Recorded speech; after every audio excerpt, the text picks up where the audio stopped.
jamais entendu, animé par Olivier Mathieu et Thomas Benzazon. On vit toujours avec la mort de l'entreprise en tête.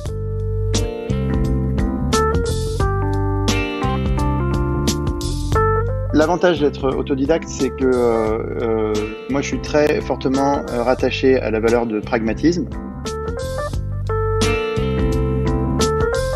Le monde d'après, de toute façon, va être très global. On va continuer exactement dans la même dynamique, mais avec du pragmatisme.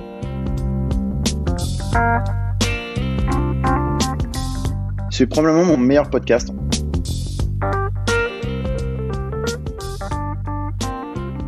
Bonjour à tous et merci de nous retrouver. À vous qui nous suivez déjà sur iTunes, Deezer, Spotify et Google Podcast, vous avez l'information en priorité.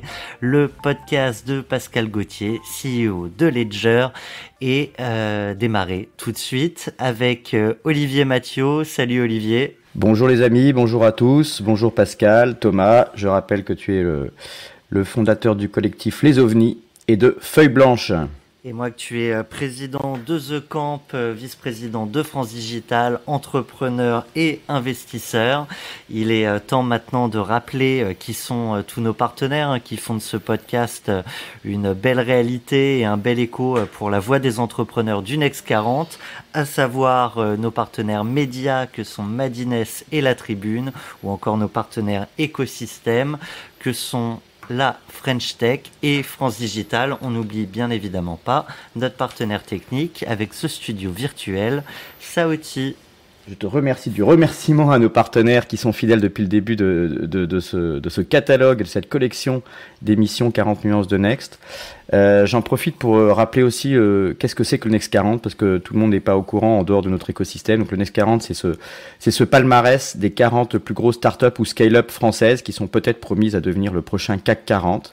Et c'est vrai qu'on a appelé notre podcast 40 nuances de Next parce que avec cette crise du confinement et du Covid, même si on est dans un déconfinement progressif, on trouvait intéressant d'interroger les plus gros entrepreneurs français de la tech parce qu'ils ont des idées en termes d'innovation. Ce sont aussi des champions inspirants, un peu comme les modèles de champions sportifs, mais aussi quand on parle de Next, on parle aussi du Next World, c'est-à-dire du futur. Les 40 nuances de Next, c'est les futurs possibles après cette crise, et puis depuis quelques temps où on se pose ces questions d'impact et de sens sur la société. Donc aujourd'hui, on va pouvoir aborder ces thèmes sous l'angle un peu fintech, cryptocurrency, blockchain, avec Pascal Gauthier. Donc est-ce que Pascal, tu es là et est-ce que tu nous entends ? Oui, je suis là, Olivier, Thomas. Bonjour, merci de me recevoir. Je rappelle pour ceux qui découvrent ce podcast que le 40 nuances de Pascal Gauthier passera bien évidemment par la compréhension du business de Ledger, des enjeux de son marché, mais on ira aussi découvrir l'homme qui se cache derrière la boîte. Il passera sur le canapé. Ce sera aussi l'occasion de découvrir sa carte blanche. Il traitera le sujet de son choix en quelques minutes. On découvrira aussi l'assista qu'il souhaite mettre en avant dans son émission et plein d'autres surprises avec notamment des questions de partenaires, peut-être des investisseurs aussi.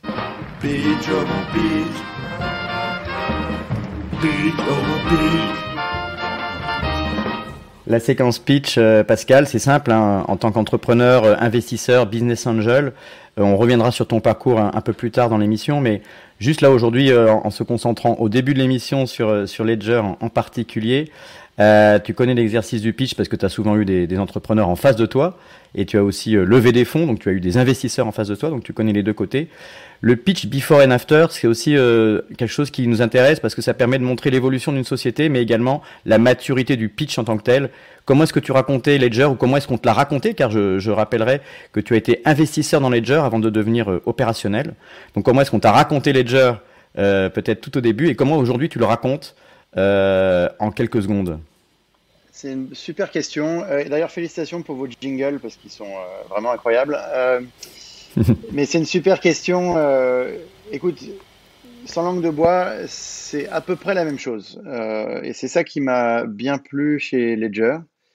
Quand j'ai rencontré l'équipe de Ledger au départ, j'ai rencontré Eric Larchevêque, Nicolas Bacca et l'ensemble de l'équipe fondatrice et ils m'ont pitché une idée très simple de sécurité avec une technologie issue de la carte à puce pour protéger les crypto-monnaies et le Bitcoin à l'époque parce qu'il y avait presque le Bitcoin. Et si je devais pitcher rapidement la société aujourd'hui, je dirais la même chose. C'est Ledger, c'est une société de sécurité avec une technologie qui a utilisé la technologie de carte à puce pour créer des produits et des services destinés à la sécurisation des crypto-monnaies pour le consommateur et pour l'entreprise. Alors, ça a un peu évolué, c'est-à-dire qu'avant, on faisait que le consommateur, maintenant, on fait l'entreprise, mais le pitch est resté le même. Et c'était assez rigolo parce qu'on a regardé les decks des différentes séries qu'on a fait, que ce soit le seed, la série A, la série B, et les decks se suivent et se ressemblent. En fait, c'est toujours la même histoire qu'on raconte. Et ça fait quelques années maintenant qu'on exécute sur cette histoire. Alors, c'est vrai que souvent avec Olivier, on s'en rend compte dans les épisodes, on passe un peu la question pourtant essentielle du business model parce qu'on pense les connaître, en tout cas on croit les connaître. Concrètement, aujourd'hui, comment Ledger gagne de l'argent? Oui, nous, c'est un business model qui est similaire à celui de l'iPhone chez Apple. En fait, on est vraiment dans un business de hardware et software. C'est-à-dire que si tu vois notre produit phare s'appelle le Nano S. Donc pour le consommateur, c'est le Nano S et le Nano X. On a deux produits. Donc c'est des petits portefeuilles qui permettent portefeuilles hardware qui permettent de protéger tes clés privées pour tes bitcoins et autres crypto-monnaies. La façon dont ça marche, c'est que tu as du hardware, un firmware et du software. Pour pouvoir utiliser ton portefeuille, il faut un applicatif compagnon qui s'appelle Ledger Live que tu peux télécharger sur ton ordinateur ou sur ton téléphone. Et c'est la combinaison de l'ensemble de ces éléments en fait qui fait ta user experience. Et donc c'est un business qui est très similaire à celui de l'iPhone parce que l'iPhone c'est exactement comme ça. Tu as ton hardware, ton firmware et ton software. Et c'est ça qui fait l'iPhone. C'est pas que le hardware, c'est pas que le software, c'est la combinaison de l'ensemble des éléments. Alors merci pour cette précision du coup parce qu'effectivement on est sur un marché qui est relativement technique et un peu aride pour le très grand public. Il y a tout un aspect un peu mode autour de la blockchain, etc. Et quand tu fais le pitch, évidemment tu fais le pitch de la société Ledger et donc des devices et de la sécurisation autour de la blockchain.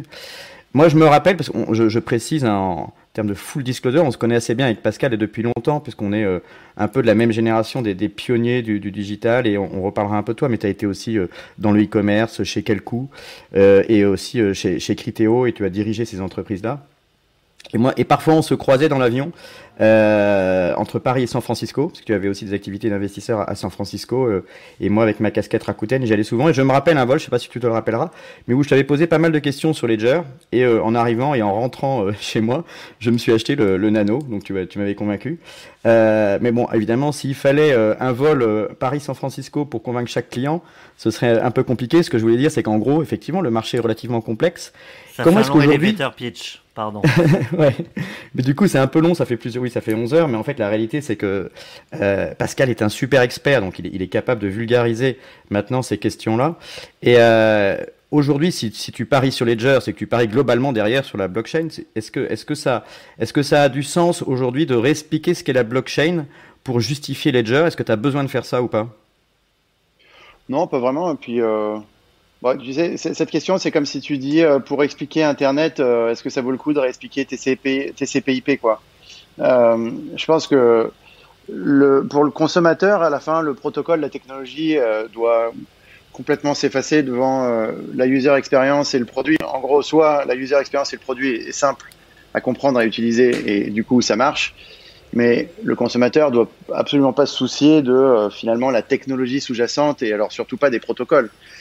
Ce qui est intéressant pour un consommateur, c'est nous ce qu'on fait, c'est la sécurité et la facilité d'utilisation, parce que effectivement, quand tu présentes les choses de la façon dont tu viens de les présenter, tu sais, ça pose la question c'est assez difficile, c'est assez aride toutes ces technologies, et donc comment on fait pour les utiliser? Donc nous on fait les deux choses, on fait la sécurité bien évidemment grâce au hardware, au firmware, mais aussi grâce au software, la facilité d'utilisation. En fait, on t'efface toute la complexité des protocoles pour te donner une user experience et une user interface qui soit possible pour le grand public. Voilà. Et donc finalement, c'est uniquement les usages que le consommateur retient. L'usage aujourd'hui pour les crypto-monnaies, il y en a pas mal. Il y a un usage quand même qui est le store of value pour le Bitcoin. Aujourd'hui, il y a beaucoup de gens qui vont investir dans le Bitcoin comme ils investissent dans les marchés financiers sur un stock Apple. par exemple, pour protéger un peu de valeur sur le futur. Et notamment, on a vu tout un afflux de nouveaux utilisateurs qui sont arrivés là avec la crise du coronavirus et l'anticipation de la crise financière qui arrive vers nous. Donc, c'est des comportements assez intéressants, mais l'utilisateur, lui, il veut pas la complexité, il veut la simplicité d'utilisation, il veut des outils qui rendent les choses simples pour lui. Alors vous avez l'outil, la question des usages du coup va être abordée par une question surprise de Ian Rogers que tu connais très bien, qui est Chief Digital Officer chez LVMH. Je te propose de l'écouter. Vous avez un message. Hi Pascal, this is Ian calling from Paris. I have a question for you. What are the potential uses of Ledger's technology stack beyond cryptocurrency? I recognize cryptocurrency is a valuable use case today, but having a dedicated device with strong security in our pockets could have a wide range of uses, couldn't it? Okay, thank you. Donc la question c'est que vous avez une solution mais qui pourrait potentiellement, d'après Yann, être utilisée sur un certain nombre d'autres verticales. Tu peux nous rappeler peut-être qui est Ian Rogers, Pascal, au passage? Ouais, Thomas l'a dit, c'est le Chief Digital Officer chez LVMH. C'est quelqu'un qui est arrivé chez LVMH il y a quelques années et avant, il travaillait plutôt dans la Silicon Valley. Il a fait pas mal de choses, surtout dans la musique en fait. Il était patron de Yahoo Music, de Beats Music. Il a fait vraiment pas mal de trucs. Il a un super résumé et surtout c'est quelqu'un qui comprend extrêmement bien la technologie parce que il est codeur aussi. C'est un entrepreneur, donc c'est quelqu'un qui est super pointu sur la technologie, l'histoire de la technologie et son évolution. Et donc sa question, elle est pointue, elle est excellente. En fait, la réponse, peut-être, je vais la faire en 2 minutes. La data, c'est le nouveau pétrole. En fait, on a remarqué tous collectivement que les sociétés les mieux valorisées au monde aujourd'hui sont toutes des sociétés en fait qui leveragent de la data. Si tu prends Google, Facebook, même Apple, c'est pas forcément la data qu'ils vendent, mais en tout cas ils leveragent la data pour créer leur business. Et en fait, avec les blockchains, il y a un shift qui est en train de se passer, c'est-à-dire que le Bitcoin, ce que ça a créé, donc quand on dit les blockchains, c'est généralement le Bitcoin et toutes les crypto-monnaies. Et c'est peut-être encore un peu plus compliqué que ça, mais disons que limite ça. En tout cas, ce que le Bitcoin a créé, c'est cette possibilité d'avoir un actif digital unique que tu peux posséder. Contrairement à un MP3 avant que tu pouvais répliquer à l'infini, là, le Bitcoin, une fois qu'il est à toi, il est à toi, et toi seul a un secret. Et d'ailleurs, Ledger, ce qu'on protège, c'est les secrets. Et donc, ça, c'est intéressant parce que ça ouvre la porte, en fait, à ce que nous, on appelle des actifs digitaux critiques. Ça ouvre la porte à tout un tas d'autres choses où, finalement, le consommateur pourrait se retrouver à avoir la propriété. Et ça, c'est super intéressant parce que dans le cadre de pas mal de discussions qui peuvent avoir lieu aujourd'hui, notamment sur la régulation, sur les données en ligne et autres, on se rend compte que le consommateur a été complètement dépossédé de ses droits digitaux sur ses actifs digitaux et qu'en fait, les actifs digitaux, ils appartiennent à Facebook, ils appartiennent à Google, éventuellement à ton gouvernement, à ta banque, en fait, mais jamais à toi. Et donc, en fait, tu es toujours, en tant que consommateur, excusez-moi pour les anglicismes, mais en damage control, c'est-à-dire que tu es toujours en train d'essayer de voir ce qu'on fait de ta data, mais tu n'en as pas vraiment le contrôle. Et donc, ce qu'on pense faire avec les technologies de Ledger dans le futur, et en tout cas, ce à quoi les technologies de Ledger dans le futur, ce à quoi elles vont servir, c'est de pouvoir permettre au consommateur de récupérer ses droits sur sa data et ainsi de les gérer, c'est-à-dire de reprendre la possession de sa vie digitale. Alors, du coup, au-delà des crypto-monnaies, c'est tout un tas de choses. C'est souvent des choses qui ont de la valeur, bien évidemment. Parce que tout ce qui n'a pas de valeur a moins d'intérêt de le protéger avec autant de vigueur, mais quand ça a de la valeur, c'est effectivement les crypto-monnaies, ça peut être toujours sur le même thème, les security tokens, tes coins gouvernementaux, donc tout ce qui a de la valeur comme ça, mais ça peut être aussi ton identité dans le temps, ça peut être tes données de santé aussi. Là, c'est d'actualité, donc toutes ces choses-là, une fois qu'elles sont digitalisées, tu peux les récupérer. Alors justement, je me permets d'enchaîner tout de suite parce que tu nous proposes une belle transition avec une question de notre partenaire Philippe Mabi qui est directeur de la rédaction de La Tribune et on l'écoute. Vous avez un message. Bonjour Pascal, je pense que vous attendez peut-être à cette question sur la technologie de la blockchain qui, selon certains, pourrait apporter une réponse à une situation qui pose un vrai problème en ce moment, c'est la confiance dans les données de santé notamment. Est-ce que dans le cas de la crise du Covid, de l'épidémie de Covid, une technologie comme la blockchain pourrait apporter une réponse sur la traçabilité des patients, des malades, des cas contacts, etc., de façon plus sécurisée peut-être que ce qui a été proposé jusqu'ici avec les applications? Ouais, c'est une super question encore. C'est de bonne qualité votre show, hein, parce que les questions sont hyper pointues, vachement intéressantes. Et en plus, on prépare le travail avant avec toi aussi. Merci. Ouais, non, il y a eu du boulot. Non, c'est vraiment super, hein, je suis ravi. Écoute, la réponse courte, c'est oui. La réponse courte, c'est oui. Parce que, effectivement, les blockchains proposent tout ça. C'est l'immutabilité, la transparence, enfin tout un tas de bonnes choses qui feraient beaucoup de bien au débat public, en tout cas. Il y a un grand sujet pour le futur, c'est le sujet de l'open data. C'est finalement, on se rend bien compte que dans la crise, il y a eu un problème, notamment, c'est on croit quelle data, est-ce que les Chinois ont menti ou pas, enfin bon bref, tous ces trucs-là. Et c'est assez intéressant parce que ça montre bien en fait qu'aujourd'hui, on est dans un monde centralisé où en fait, et tu as du mal à faire confiance à un monde centralisé parce que tu sais pas, une data a été transmise, tu sais pas aller vérifier si c'est la bonne data, si elle a pas été, si quelqu'un l'a pas changé juste avant de te l'envoyer, etc., etc. Et c'est vrai que les technologies de blockchain, elles ont de ça de particulier qu'elles sont transparentes. Ce sont des protocoles transparents qui sont en ligne et donc et qui sont immuables. Donc une fois que la transaction est passée, une fois que la communication a été faite, tu peux pas la changer. Tout le monde peut aller vérifier en ligne de manière complètement transparente ce qui s'est passé. Donc sur ce type de principe-là, oui, c'est sans doute un bon futur pour être utilisé dans des cas type pandémie, type transmission d'informations, où l'ensemble, par exemple, des acteurs de santé mondiaux pourraient broadcaster leurs data sur une blockchain, par exemple. Alors, ça pose toujours la question quand même de comment tu fais rentrer la data dans la blockchain et comment tu sécurises ce qu'on appelle le endpoint, c'est-à-dire que une fois que c'est dans la blockchain, c'est immuable, c'est sécurisé, c'est tout ce qu'on veut. Par contre, si tu envoies, on dit communément en anglais, cheat in, cheat out, si tu envoies des mauvaises données dans la blockchain, tu as juste t'as juste un tracking de données qui est mauvais, quoi. Alors là, il y a pas mal de choses sur lesquelles nous on travaille, et notamment la sécurisation des entrées de données et des sorties de données de blockchain, hein, c'est notre métier. Donc la réponse est oui, les blockchains, ça peut servir à ça. Par contre, est-ce qu'aujourd'hui, c'est probablement un petit peu tôt, c'est-à-dire dans la crise coronavirus, de coder vite fait un truc sur la blockchain, ça n'aurait pas été réaliste. Même aux États-Unis, par exemple, ils ont voulu les $1 500 là qu'ils ont voulu donner à tous leurs concitoyens. Ils voulaient le faire grâce à un dollar digital sur blockchain, mais bon, en l'état, c'était inapplicable.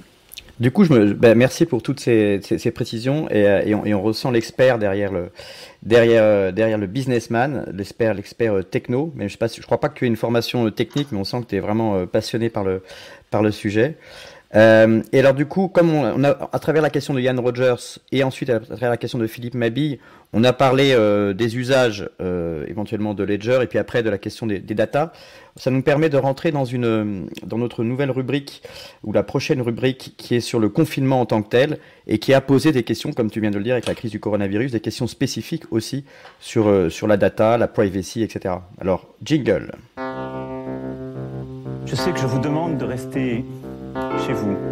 Je vous demande aussi de garder le calme. Chez vous, chez vous, chez vous. Je pense que c'est important dans les moments que nous vivons. Voilà, j'avais envie de parler avec toi. On se disait avec Thomas que c'était intéressant de reciter aussi la discussion qu'on avait eue avec Jean-Charles Samuelian, le fondateur de Alan, parce qu'on lui a posé la question sur Stop Covid. Et donc on se pose cette question, et je pense que tu es aussi un bon expert pour pouvoir y répondre. C'est différent de la question purement spécifique liée aux data et à la blockchain, mais en fait, finalement, c'est lié d'une certaine manière parce que ça pose la question de la liberté par rapport à la sécurité. Et dans la question du coronavirus que tu as abordé toi-même spontanément en prenant l'exemple américain, cette question, elle est sous-jacente, elle est spécifique à l'Internet depuis très longtemps, et tu l'as bien connue aussi quand tu étais aux manettes de Criteo. La question des données est très sensible. À la fois, c'est un sujet de lobbying qui se joue au niveau des pouvoirs publics, à Paris, en Europe, à Washington.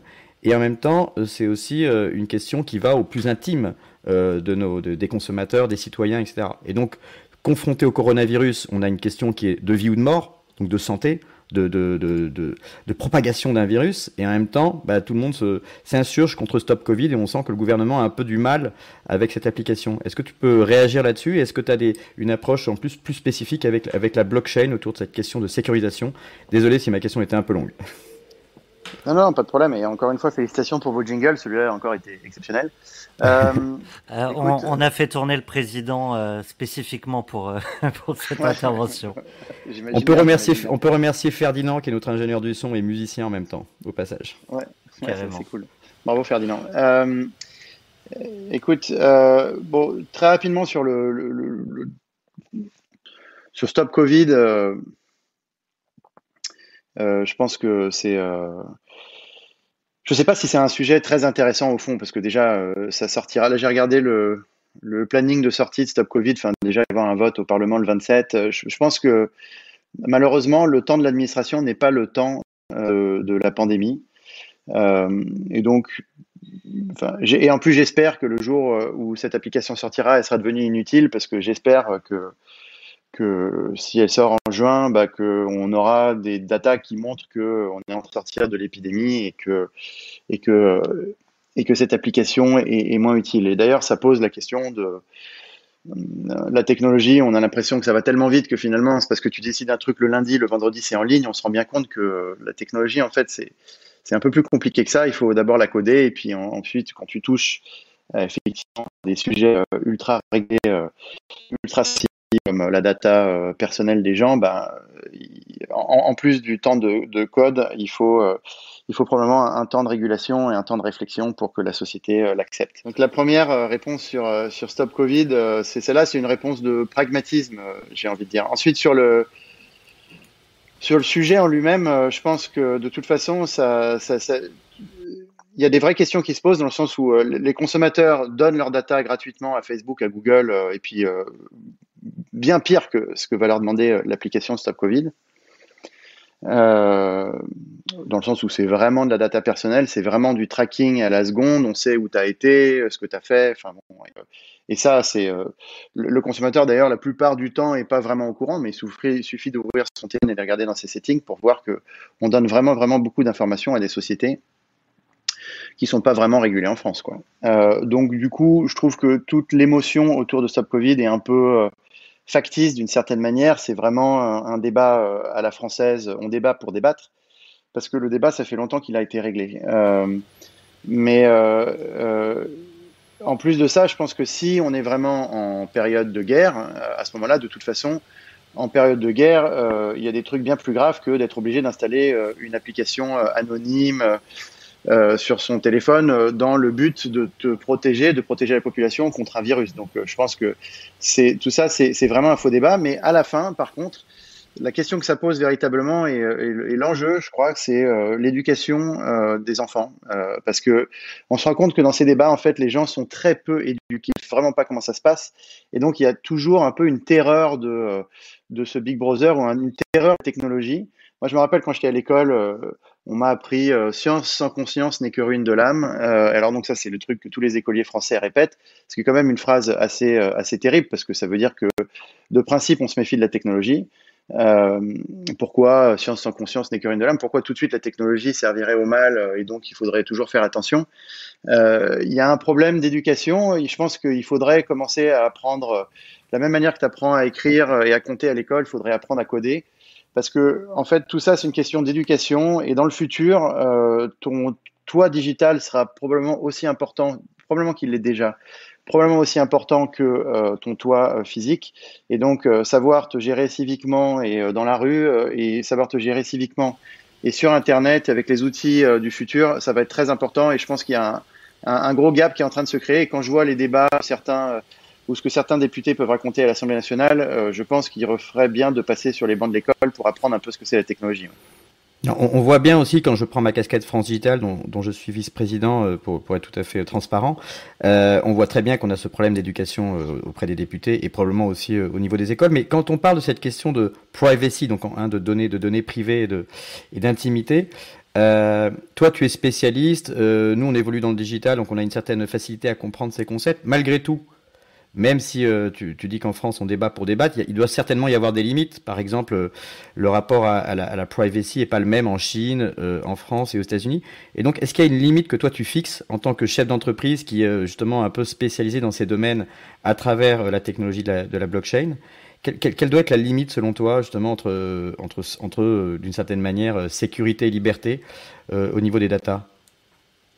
Je pense que chaque temps, il y a une morale, il y a une déontologie. Moi, depuis que tu as rappelé qu'on a commencé à travailler dans les années 2000 sur les technologies de l'internet, etc. J'ai fait Quelcou, Criteo. Enfin, moi, j'ai toujours manipulé beaucoup de data et en fait, j'ai jamais eu de problème déontologique d'une certaine manière. Enfin, je fais partie d'un pays, j'ai de la famille, et donc quand je manipule la data de mes clients ou des consommateurs auxquels je veux proposer un produit, j'ai toujours un grand souci déontologique. Et d'ailleurs, quand on avait fait Criteo à l'époque, on mettait des petits produits dans des bannières qui te suivent sur Internet et je me suis dit, tiens, l'expérience pour les consommateurs elle doit être choquante parce que finalement, tu as regardé un produit sur un site X et tu le revois sur un site Y dans une bannière, ça va être choquant. Et donc, j'avais anticipé en fait. Je rappelle qu'un site X, c'est pas forcément un site X, c'était une façon de parler. Ouais, c'est une façon de parler. Donc, un site A. Un site A et ensuite, tu revoyais une bannière sur un site B, effectivement. Tu fais bien de préciser que mes paroles ne soient pas détournées. Mais. Et donc, j'avais tout de suite proposé qu'on mette un petit point d'information sur la bannière parce que comme ça allait choquer les gens, il fallait tout de suite leur dire ce qu'on faisait parce que on faisait rien de mal en fait. On essayait simplement de leur proposer un service supplémentaire et de rendre la publicité plus attractive et plus intéressante et effectivement commerciale, bien évidemment. Et j'en ai parlé à d'autres personnes qui faisaient de la publicité ciblée à l'époque et qui m'avaient dit « Oh là là, mais pourquoi tu fais ça? Maintenant, tout le monde va comprendre ce qu'on fait, il valait mieux rester caché. » Et moi, ça, je pouvais pas accepter parce que je pense que la déontologie, la morale veut que si tu fais quelque chose, tu dois le faire pour le bien du consommateur. Et je pense qu'il y a dans notre industrie, il y a toujours eu une forte autorégulation. Moi, j'ai pas vraiment connaissance de sociétés qui ont pignon sur rue, qui ont sciemment eu des pratiques commerciales illicites. Je dis pas que ça n'existe jamais, et donc il faut faire attention, mais quand même, étant donné qu'on est toujours dans des univers qui sont hautement non régulés, on s'appuie largement sur l'autorégulation et la morale, la déontologie. Voilà. Après, la déontologie a pas empêché un scandale comme Cambridge Analytica. Oui, non, mais tout à fait. Donc, encore une fois, je dis pas que ça n'existe pas et voilà, mais mais ce qui est assez intéressant, c'est que dans ce que tu dis, c'est que la morale et la déontologie de Facebook et de Zuckerberg, c'est pas forcément la nôtre. Donc, en fait, on se rend compte d'un autre problème, c'est que le défaut de l'Europe aujourd'hui, c'est pas tellement un défaut de régulation parce qu'on est des super régulateurs. Le défaut de l'Europe aujourd'hui, c'est un défaut de business. Comme on n'arrive pas à créer des business qui peuvent tenir la dragée haute à Facebook, à Google et autres, on a du mal à promouvoir nos valeurs. Parce qu'en fait, il y a des questions de valeurs. On voit bien que les valeurs européennes avec le GDPR sont pas exactement les mêmes que les valeurs américaines. Moi, je suis pas du tout d'accord avec la plupart des valeurs que Facebook véhicule. Tu parles de Cambridge Analytica, il y a plein d'autres exemples que je trouve catastrophiques. Il y a certains contenus que tu vas trouver sur Facebook parce qu'ils estiment que c'est OK et d'autres qui vont bannir alors que moi j'estime que c'est pas OK, quoi, que j'aurais banni l'un plutôt que l'autre. Alors le truc c'est que si tu es dépendant de la Silicon Valley pour dicter ta morale et ta déontologie, bah forcément les outils que tu vas utiliser vont dans un sens qui nous va pas nous aller parce que c'est pas nos valeurs. Alors je pense qu'il y a une des réponses, c'est effectivement de nous construire des grands business pour pouvoir aussi véhiculer nos valeurs et c'est ça qui nous manque aujourd'hui. Alors, on commence presque avec un débat philosophique avec toi et c'est passionnant. Mais avant de parler un peu du monde d'après, on aurait voulu s'attarder encore un tout petit peu sur cette crise, même si on a décrété le déconfinement au niveau de l'Élysée et de Matignon. C'est intéressant aussi de revenir sur la vie de l'entreprise en tant que telle, la vie de Ledger, la vie de la scale-up et avec Pascal Gauthier aux manettes.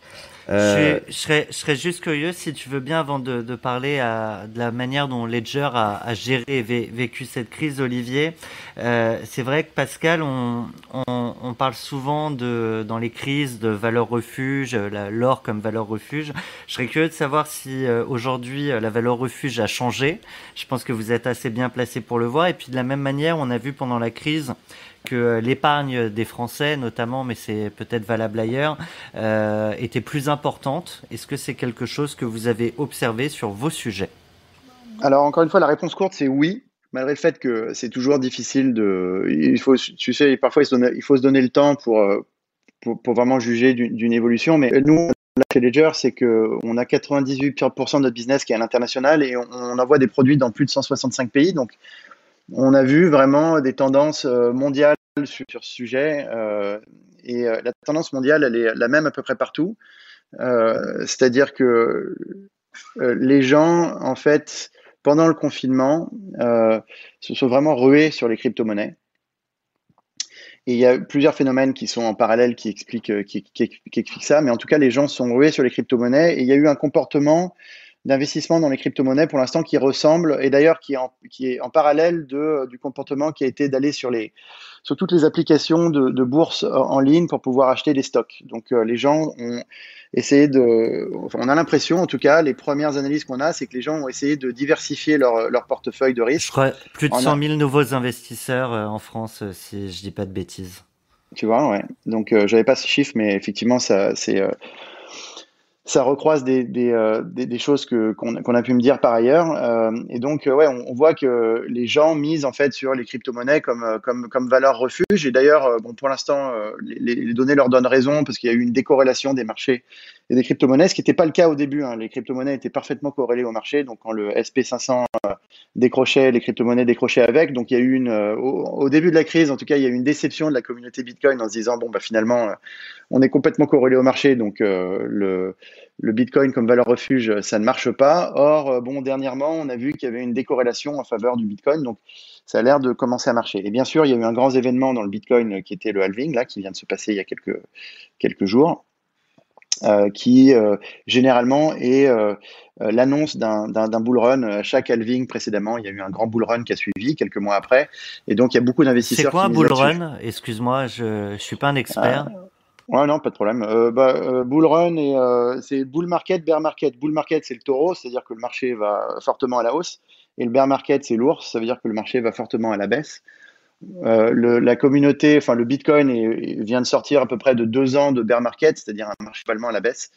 Et donc là, ce que les analystes anticipent, enfin la communauté, les analystes, la communauté, ce que tout le monde anticipe, c'est un bull market, c'est-à-dire un retour de marché à la hausse.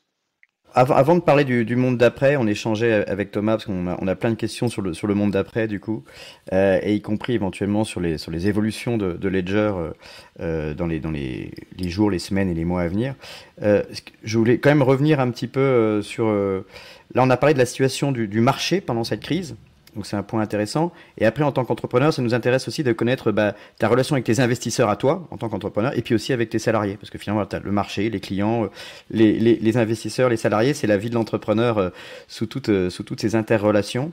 Comment est-ce que on réagit, vos investisseurs, à vous Ledger, par rapport à cette crise-là? Est-ce qu'ils se montrent solidaires? Est-ce que dans le conseil d'administration, ça se tend? Est-ce que ça devient dur? Ou au contraire, il y a une certaine patience? Ou alors, finalement, parce que les marchés reprennent à la hausse, pour Ledger, c'est plutôt une bonne nouvelle et tout va bien? Oui, bien sûr. Écoute, je me permettrai de répondre à cette question par le début. D'abord, nous, on s'est inquiété dans la crise, on s'est d'abord inquiété de nos salariés et de nos clients. C'était notre objectif numéro 1, la santé de nos salariés et de nos clients. Et c'est avec ça en tête qu'on a pris toutes les mesures qui s'imposaient assez rapidement au moment où ça s'imposait. Parce que ce qui est important pour moi, je pense, et puis de toute façon, c'est la logique et le pragmatisme du business. C'est d'abord, tu fais en sorte, toi, d'être safe et sécurisé. Ensuite, ta famille. Et puis bon, c'était important de commencer par là et d'être sûr que déjà tout le monde allait bien et tout le monde était en bonne santé, ou en tout cas qu'on permettait à tout le monde d'être dans une situation d'être en bonne santé. Et ensuite, la deuxième chose, c'était la continuité de business. C'est ça qui nous a C'est de dire, bon, bah, maintenant, comment on fait pour continuer à faire du business? Parce qu'on pense que c'est très important, pas simplement pour les résultats trimestriels, mais globalement, de manière plus inspirationnelle pour faire en sorte que l'économie française et ou mondiale continue de tourner. Hein. C'est notre responsabilité chez Ledger de continuer à faire tourner l'activité, mais surtout notre devoir vis-à-vis de nos clients. Et d'ailleurs, on a réussi à maintenir la continuité de business à 100% ou presque 100%, parce qu'il y avait bien sûr quelques restrictions sur le shipping en fonction des zones qui étaient très touchées. On a vu vraiment une très nette augmentation de notre business pendant toute cette période. Pour plein de raisons, l'e-commerce a explosé. Enfin, maintenant, il y a plein de chiffres qui commencent à sortir et on voit que l'e-commerce a explosé fortement pendant cette période. On vient de parler l'anticipation du bull run pour les crypto-monnaies. On vient de parler des gens qui cherchaient probablement à investir dans le Bitcoin pour se protéger d'une économie potentiellement défaillante dans le futur. Enfin, tout un tas de choses. Et donc, du coup, on a eu une grande augmentation de la demande. Alors, une fois qu'il y avait tout ça, de toute façon, les investisseurs, ils sont intéressés par deux choses en particulier, et c'est normal, c'est leur job. C'est un, la position de cash. Est-ce que tu vas mourir pendant cette crise?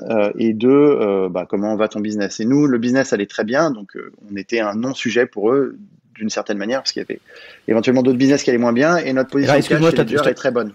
Je me permets de t'interrompre juste sur la partie business. Quand tu dis que ça va bien, donc c'est l'aspect demande, ce qui est effectivement plutôt une bonne nouvelle, parce que globalement, le reste de l'économie a vécu une crise de la demande en dehors du e-commerce très forte. Donc c'est typiquement ce qui caractérise la crise du Covid. En revanche, toi, tu as de la demande et de l'offre, c'est-à-dire que aussi la production. Vous n'avez pas eu de soucis par rapport à ça? Vous aviez un stock? Ou est-ce que la production de la partie hardware, ce qui est un peu original, parce que dans le Next 40, on a beaucoup de software, de sites internet, d'applications, et pas beaucoup de producteurs de matériel. Est-ce que ça a impacté directement votre chaîne de production? Ouais, c'est une super question. Merci de me la poser. Donc, la réponse, c'est non. Alors, en fait, ce qu'on avait fait, nous, avant la crise, tu sais, Bitcoin est mort 380 fois. Il y a eu 380 oraisons funéraires du Bitcoin. Donc, nous, de toute façon, en tant que société qui bosse dans la crypto, quand tu dis 380, c'est une façon de parler ou c'est vraiment 380? Il y a eu 380 papiers à un moment donné qui sont sortis et qui ont annoncé que ça y est, Bitcoin c'était fini, que ça allait c'est un vrai marcher, chiffre. Quoi. Okay. Ouais, c'est un vrai chiffre. Ouais. Et si tu veux, donc nous, on vit toujours avec une espèce d'épée de Damoclès au-dessus de la tête. Et en plus, quand on parlait de bull run, de bear market, etc., il faut bien voir que pour piloter une société dans la crypto, il faut pouvoir prendre par exemple, 2017, on a eu une augmentation phénoménale du business pour voir, par exemple, le Bitcoin perd 80% de sa valeur du jour au lendemain en 2018. Et donc, pour nous, de toute façon, on vit toujours avec la mort de l'entreprise en tête. Et donc, du coup, on a connu une entreprise ultra résiliente. Pas tellement pour passer la crise Covid, en fait, pour juste survivre les différentes crises du Bitcoin. Mais du coup, pour nous, la crise Covid, elle n'était pas plus difficile que ça à passer parce que de toute façon, on se prépare toujours à ce genre de choses, quoi, si vous voyez ce que je veux dire. Et en l'occurrence, sur notre production, en fait, comme dans notre industrie, on a des hauts très hauts, des bas très bas, on avait décidé de réinternaliser une partie de la production. Et donc, c'est pour ça qu'on a construit une usine à Vierzon, dans le sud de Paris, en Sologne-Berry. Alors, de 4000 mètres carrés. Je suis désolé, mais c'est encore une fois, alors tu nous fais toutes les transitions, donc un grand merci Pascal. Je te propose la question à notre partenaire Madines et de sa journaliste Géraldine Russel. Tu vas comprendre que c'est lié. Vous avez un message. Bonjour Pascal, voilà ma question. Vous avez fait le choix d'implanter une partie de l'entreprise à Vierzon. La France appelle aujourd'hui des écosystèmes régionaux suffisamment attractifs pour concurrencer Paris. Et si ce n'est pas le cas, comment est-ce qu'on peut y remédier? T'as voulu voir Vierzon et on a vu Vierzon. Ouais, exactement, ouais. La réponse courte, c'est si. Enfin, nous, dans ce qu'on a fait, donc avant la crise, longtemps avant la crise d'ailleurs, on a construit une usine, parce que une usine de 4000 mètres carrés, ça se construit pas dans la nuit, mais on avait rapatrié ça en France et à Vierzon. On voulait le contrôle sur notre outil de production et notre outil de shipping. En fait, il faut savoir que on fait la production de nos produits. Alors, on fait pas la production de tout, parce que tu as des pièces détachées, etc., mais on assemble à Vierzon. Et puis, on fait aussi notre shipping. Ça, parfois les gens ne le savent pas, mais on envoie nous-mêmes nos colis, en fait. Et ce que les gens ne savent pas, c'est que bon, parfois, on peut envoyer jusqu'à 5000 colis par jour. Donc, on a un centre de shipping à Vierzon qui, parfois, en termes de volume, est en concurrence. Je crois qu'Amazon a un truc qui est pas trop loin. Parfois, en termes de volume, on est en concurrence avec Amazon. C'est à ce point-là qu'on envoie des colis. Et donc, ce qu'on a fait, c'est qu'on a rapatrié ça en France. On a fortement automatisé pour avoir une productivité extraordinaire. Et on a une super équipe à Vierzon qui a travaillé donc pendant la crise. Donc ça nous a permis vraiment de maintenir la continuité business. Si on n'avait pas fait ça, je pense que soit notre production serait tombée, soit notre shipping n'aurait pas été possible. Et donc ça, c'est vraiment quelque chose qui nous a sauvés et qui nous a permis de maintenir le contrôle. Maintenant, tu peux jamais être complètement... là, c'est bien passé parce que, par exemple, la France n'a pas fermé les entreprises comme l'Italie et l'Espagne ont pu le faire. Hein. Donc, si on avait été dans un cas italien ou espagnol, de toute façon, avoir notre usine à Vierzon, ça ne nous aurait pas sauvés. Mais bon, en l'occurrence, en France, on n'a pas fermé. Et donc, avoir le contrôle, ça nous a permis vraiment rester en contrôle. Alors que si on avait été en Chine ou ailleurs, on aurait eu plus de mal. Ouais. Du coup, là, on est déjà un peu dans le monde d'après. Donc, je vais vous proposer à tous les deux d'envoyer un petit jingle, parce que j'adore envoyer les jingles, ça m'amuse beaucoup. I have a dream. I have a dream. Donc, Martin Luther King. Là, c'est le rêve en 2020. Donc, quand on parle du monde d'après, du monde d'avant, tu sais, Macron avait dit le jour d'après ne sera pas pareil que le jour d'avant. Enfin, il y a ce vocabulaire est déjà un petit peu érodé et galvaudé parce que tout le monde l'a employé trop de fois. Mais malgré tout, il y a des enseignements qu'on tire de cette crise et certains y pensaient déjà bien avant la crise à la réflexion sur l'impact sociétal de la technologie, le rôle de l'entrepreneur ou le rôle des entreprises. Donc plein de questions qui se posent et quand tu parles par exemple de Vierzon, tu es déjà un peu dans une réponse, alors que moi je qualifierais de politique, tu peux refuser le terme de politique, mais il y a déjà un engagement et un choix qui est fait et donc ça pose la question par exemple de la relocalisation. Est-ce que tu as une réflexion là-dessus et plus largement sur le concept même de start-up qui se veut absolument global et sur la crypto-monnaie, tu y es à fond. Or, aujourd'hui, la globalisation, elle est un peu remise en cause du fait de la circulation des biens et des personnes, de la pandémie, de la fermeture des frontières, parfois la montée des extrêmes, du populisme, du Rassemblement national en France et dans d'autres pays qui disent qu'il faut se renfermer sur soi-même, ce qui est à l'opposé même du concept de start-up et de scale-up. Donc entre relocalisation à Vierzon et monde global de la crypto-monnaie, comment est-ce que tu joues avec tous ces ingrédients ?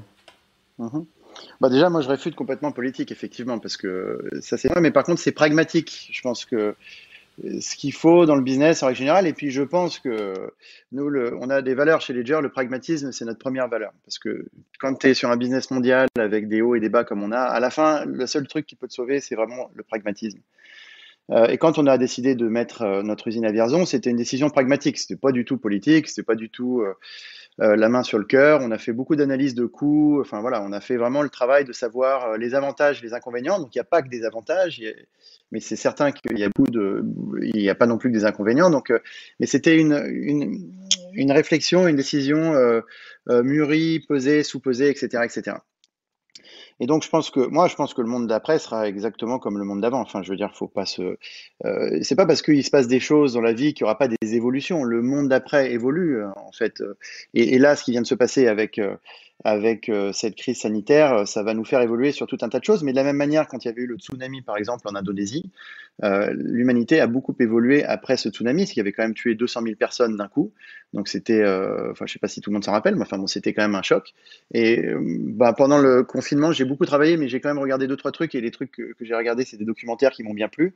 Et notamment, il y en a un qui est sur Planète Plus, je crois, ou quelque chose comme ça, sur les tsunamis et sur le fait que maintenant, on a un réseau mondial qui repère en moins de 30 minutes s'il y a un tsunami qui se déclenche n'importe où dans le monde. Et ça, c'est la résultante du tsunami de 2004, ou enfin du tsunami indonésien. Et donc, je pense que l'humanité maintenant va s'adapter à cette nouvelle donne. On savait qu'il allait y avoir une pandémie un jour. Bon, à un moment donné, on n'y a plus cru. Bon, maintenant, on y croit bien. Et là, maintenant, on va s'adapter. Mais c'est de l'adaptation, c'est pas le monde d'avant ou le monde d'après. Pascal, t'évoques un documentaire, j'aimerais en évoquer un autre. Je sais pas si tu l'as vu, le documentaire Demain de Cyril Dion et Mélanie Laurent, dans lequel ils évoquaient les initiatives de monnaie locale. C'est vrai que dans ce monde d'après, on évoque beaucoup la notion de retour au local. Travaillant dans les monnaies, tu as peut-être un avis sur la question. Non, mais nous, on travaille sur le Bitcoin. Alors, en fait, justement, le Bitcoin, c'est complètement global. Donc, je pense que le monde d'après, de toute façon, va être très global. On va continuer exactement dans la même dynamique, mais avec du pragmatisme. Par exemple, le retour de l'industrie en France, c'est pas du tout quelque chose qui va se passer dans le monde d'après, c'est quelque chose qui existait déjà dans le monde d'avant. J'ai vu des statistiques dernièrement qui montrent qu'il y avait déjà pas mal d'industries qui étaient de toute façon en train de revenir en France. C'est ça, parce que quand tu fais les calculs, et nous, on les a fait, parfois, maintenant, la Chine, qui a beaucoup progressé en termes de GDP, de salaire des employés chinois, etc., souvent, c'est plus très intéressant. Souvent, maintenant, tu as des alternatives en Europe qui sont tout aussi intéressantes, ou même si tu remets en France, finalement, tes coûts sont pas beaucoup plus élevés. Donc, il y a un pragmatisme qui se met en place, et c'est juste une question des coûts et des ressources. Donc, c'est ça qui est en train de se passer. Et donc, nous, sur la monnaie, les monnaies locales, non, on croit au Bitcoin. Donc, moi, je crois absolument pas aux monnaies locales. Je pense pas aux marchés qui se renferment sur eux-mêmes. Et puis en plus de ça, c'est pas très pragmatique. Je veux dire, aujourd'hui, Mélanie Laurent, on est des Européens, on est ultra riches. Il faut pas penser toujours entre Européens ultra riches. Il faut aussi se dire qu'il y a des milliards d'habitants sur la planète. Il y a bientôt 4 milliards d'habitants en Afrique. Enfin, il y a des courbes démographiques en Afrique qui sont en train d'exploser.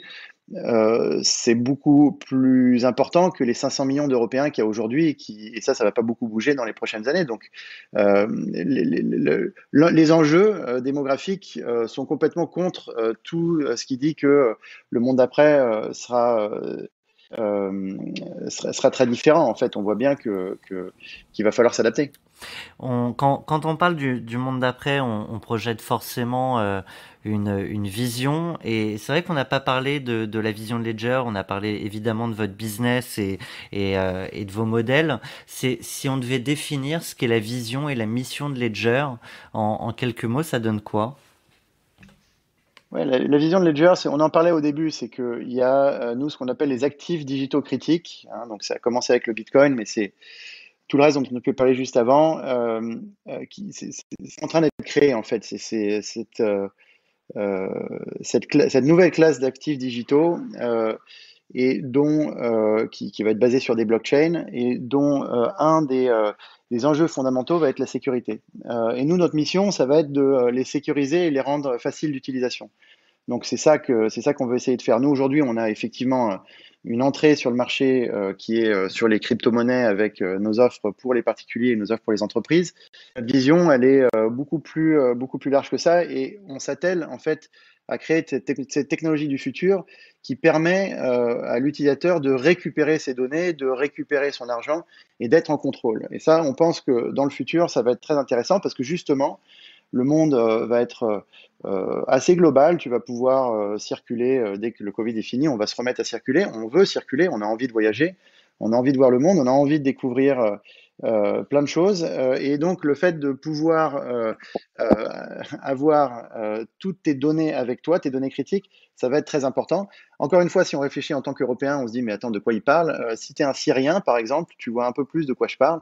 Dans tous les pays où ta liberté est restreinte, le fait de pouvoir avoir sur toi, avec toi, et de contrôler tes données critiques, c'est vraiment très important, parce que le jour où tu dois t'échapper et t'enfuir, c'est mieux de les avoir avec toi. On parle de ce monde d'après, donc on a compris ton point de vue très clairement. Est-ce qu'il y a un monde d'après pour Ledger en particulier? Est-ce qu'il y a des annonces que tu veux faire, ou des évolutions, des choses qui sont venues, peut-être des idées qui précédaient le confinement, ou des choses auxquelles vous avez pensé en termes d'évolution sur votre marché, d'un point de vue business, expérience utilisateur ou autre? On veut un scoop. Écoute, nous, de toute façon, on a pensé nos produits. La tagline de Ledger, c'est Resilience by Design. Il y a beaucoup de choses qui se sont dites là sur nos héros modernes, en disant que maintenant tout le monde est un héros. Dès que tu fais quelque chose, tu deviens un héros. Moi, je pense que héros, c'est galvaudé. Je pense que par contre, le mot résilient, être un résilient, ça c'est intéressant, parce que je trouve que ça caractérise bien en fait le passage de cette crise et ce que on doit être en tant que société, en tant qu'humain. La résilience, c'est vraiment important. Donc nous, dans le monde d'après, ce qu'on vise, c'est de dessiner des produits pour permettre à nos utilisateurs d'être résilients et de devenir dans un premier temps, leur propre banque, d'une certaine manière. Et donc, le scoop que je vais vous donner, c'est que bientôt, là, on va lancer la possibilité d'acheter des bitcoins grâce à son ledger. Donc tu vas pouvoir te connecter à ton ledger et ledger live comme d'habitude, sauf que là, tu auras en plus une feature qui va te permettre d'acheter les bitcoins.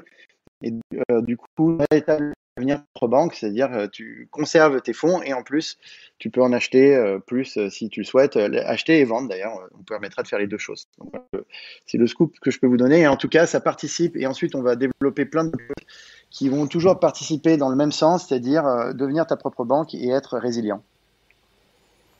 Merci, énorme scoop, c'est effectivement une évolution considérable et qui montre que vous allez de plus en plus vous vers votre public en relation directe avec le client final. Avant de passer à une partie un peu plus intime et personnelle, qui est la dernière partie en quelque sorte de notre podcast 40 nuances de Next, on aurait aimé faire un petit jeu d'inversion de questions avec France Digital. On trouverait amusant que toi tu puisses poser une question à France Digital et on s'engagera ensuite à obtenir la réponse de France Digital, c'est-à-dire à la question de Pascal Gauthier.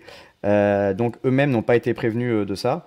Je lance quand même le petit jingle de la question, comme ça on va jouer le jeu complètement. Et après la question, après le jingle, tu peux poser ta question directement. Vous avez un message. Ok, en fait j'ai deux questions. La première question, c'est un peu une taquinerie, mais pourquoi France Digital? Est-ce que vous ne prévoyez pas un rebranding? Parce que je trouve que c'est très limitant, justement, ça fait très souverainiste. Ça, c'est pour taquiner un peu, mais ma vraie question... Nicolas aime bien les questions piquantes habituellement, donc c'est très bien. En plus, j'en ai discuté avec lui dernièrement. Donc, ma vraie question, c'est que fait France Digital sur tout ce qui est open data? On en a parlé tout à l'heure en disant que finalement... la blockchain pourrait probablement aider dans le futur sur le fait que les datas soient ouvertes, soient partagées et autres. Et donc, je pense que c'est un vrai sujet très important. De la même manière que l'Europe a créé des autoroutes et des ponts aériens et autres, qu'est-ce qui est fait sur les autoroutes de la data en France et en Europe, et plutôt en Europe d'ailleurs, parce que je trouve que en France, si on faisait quoi que ce soit, ça serait trop petit. Donc, que fait France Digital là-dessus? Et surtout, à la fin, puisque c'est que France Digital, est-ce qu'on peut réfléchir qui peut réfléchir à un niveau européen? Eh bien, Pascal, il faudra que tu écoutes ton propre podcast pour découvrir la réponse de France Digital, mais par la magie du montage, nous et les auditeurs, nous l'entendons maintenant. Sacré Pascal. Bon, eh bien, il est temps effectivement qu'on libère les données et qu'on libère les données partout où c'est non stratégique. Moi, je suis toujours fasciné quand je vois tous ces grands groupes qui gardent pour eux des données qui sont pas core business, comme on dit en bon français, et qui pourraient être hyper utiles à tout cet écosystème startup, à tout cet écosystème de chercheurs, mais également pour le bien commun. Pour développer des applications d'intérêt général. Donc c'est un gros combat qu'on mène avec France Digital. Et ça reboucle un peu avec ta première question, Pascal, parce que c'est un combat qu'on mène au niveau européen. On est le plus gros réseau de startups en Europe et on sait que de plus en plus, les régulations du numérique viennent de Bruxelles. Et que c'est là-bas que le combat doit se mener. Donc de manière très très concrète, on est en train de demander là actuellement, on est en train de travailler à ce que on lève les dernières régulations qui empêchent notamment les données dans les transports, les données des télécoms, les données des banques, les données des assurances, toutes ces données qui ne seraient pas non stratégiques et qui sont détenues par des grands groupes, qu'elles soient mises à disposition pour le bien commun, pour les écosystèmes de start-up, pour les chercheurs. C'est hyper important. Si vous le voulez bien, nous partons sur la partie la plus personnelle de notre émission pour comprendre qui est la personne Pascal Gauthier. Allez, relaxez-vous. Et maintenant, on parle de vous? Alors dans cette rubrique sur le canapé, l'idée c'est de ne pas faire de la psychanalyse à 2 balles de comptoir, mais d'essayer de comprendre malgré tout, comme tu es en quelque sorte, et je le fais sans flatterie, parce que je te connais bien, tu es quelqu'un de brillant, qui a réussi des bons investissements, qui a pu gagner beaucoup d'argent par le passé, et je t'en souhaite encore plus, mais qui a aussi une vision, une façon de gérer des équipes, de faire du management. Donc ça nous intéresse de savoir aussi d'où tu viens, et qu'est-ce qui fait que tu es, Pascal Gauthier, à la fois entrepreneur et investisseur. Qu'est-ce que tu ferais ressortir si tu devais partager ton expérience et inspirer des jeunes qui sont peut-être des wannabe entrepreneurs et qui aimeraient se demander comment est-ce qu'on peut devenir Pascal Gauthier? Ok, super. Merci Olivier pour tous ces compliments. Je sais pas si, je pense qu'il faut absolument pas devenir Pascal Gauthier et devenir surtout soi-même. Mais par contre, si je peux servir de conseil et ou d'inspiration à certains, ce serait avec plaisir et ce serait un vrai privilège. Moi, je suis parisien. J'ai toujours habité à Paris. On va dire que j'ai eu mon bac et ensuite on va dire que je suis autodidacte, c'est-à-dire que j'ai pas fait d'études secondaires, donc ça c'est pas un exemple à suivre, je pense. Ce qui est quand même assez rare quand on arrive à des postes à ton niveau. C'est vrai que souvent avec Olivier, on se fait la remarque que la plupart des dirigeants des boîtes du Next 40 sont souvent, et c'est pas un tort, hein, mais issus de grandes écoles. C'est aussi important de montrer qu'en étant autodidacte, même si on rappelle l'importance des études, on peut quand même faire sa voie dans sa vie. Je pense que c'est une autre voie. Bon, mais l'avantage d'être autodidacte, c'est que moi, je suis très fortement rattaché à la valeur de pragmatisme, parce que comme tu n'as rien appris, tu sais rien d'une certaine manière, ou tu as l'impression de rien savoir, et donc du coup, de te rattacher au pragmatisme des choses. Comme tu n'as rien appris, tu essaies de trouver des gens qui t'inspirent et qui t'apprennent des choses. Et moi, c'est ça que j'ai beaucoup fait. J'ai suivi beaucoup de personnes dans ma vie et du coup, j'ai toujours été assez curieux de savoir comment ils faisaient les choses et j'ai pris le temps d'apprendre aussi.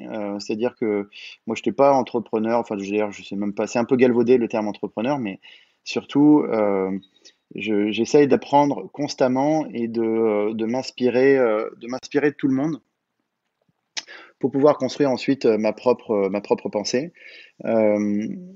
Faut dire aussi que ma mère était prof de philo, par exemple, et mon père était architecte. Alors du coup, et du côté de mon père, il y avait des commerçants. Alors dans mon éducation, j'ai toujours eu cette espèce de dualité.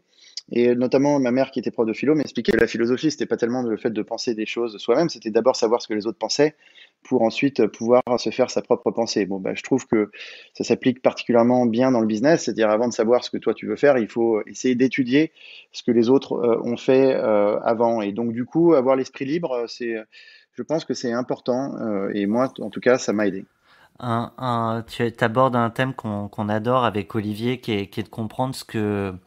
En fait, les ressorts qui font les hommes ou les femmes et typiquement ce que les uns et les autres gardent de leur éducation. Donc ça, c'est peut-être une première pierre. Est-ce qu'il y a d'autres pierres qui t'ont permis de bâtir ton édifice? Ouais, il y a deux choses. Mon père m'a toujours dit un truc. Il m'a dit, il y a que le résultat qui compte. Alors ça, c'est hyper frustrant quand tu es jeune parce que tu as envie d'expliquer pourquoi tu as échoué, pourquoi en fait c'est pas de ta faute. Et en fait... la réponse sempiternelle, c'était il n'y a que le résultat qui compte. Et donc ça, c'est un truc qui m'a marqué. Et puis, en fait, l'autre chose, je pense, c'est que pour faire des choses extraordinaires, il faut être bien accompagné. Et moi, ce qui m'a poussé dans ma vie, en tout cas, ce qui fait que je suis sans doute là aujourd'hui, c'est ma femme, parce que c'est quelqu'un d'exceptionnel, qui fait des choses exceptionnelles d'ailleurs, elle aussi. Donc on se complète vraiment très bien et qui m'a beaucoup appris, beaucoup poussé. Donc c'est pour ça que je pense que le choix de son compagnon, c'est pas du tout neutre en fait dans toutes ces choses.